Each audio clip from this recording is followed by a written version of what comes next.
நல்ல வாழ்க்கை நான் வாழ்ந்தது இல்ல. நான் வாழ்கிற வாழ்க்கை தரித்திரமான வாழ்க்கை, நான் வாழ்கிற வாழ்க்கை பாவமான வாழ்க்கை.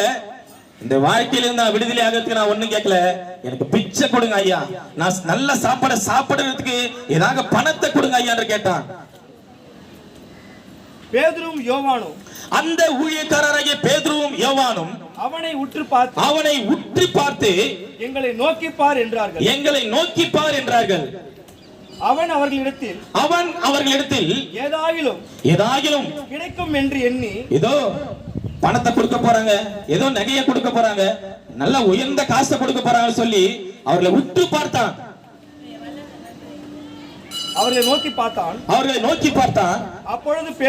அப்பொழுது ஊழியக்காரனாகிய பேதுரு, வெள்ளியும் பொன்னும் உன்னிடத்தில் கொடுப்பதற்கு என்னிடத்தில் வெள்ளியும் பொன்னும் இல்லை, என்னிடத்தில் உள்ளதை உனக்கு தருகிறேன். நான் உங்களுக்கு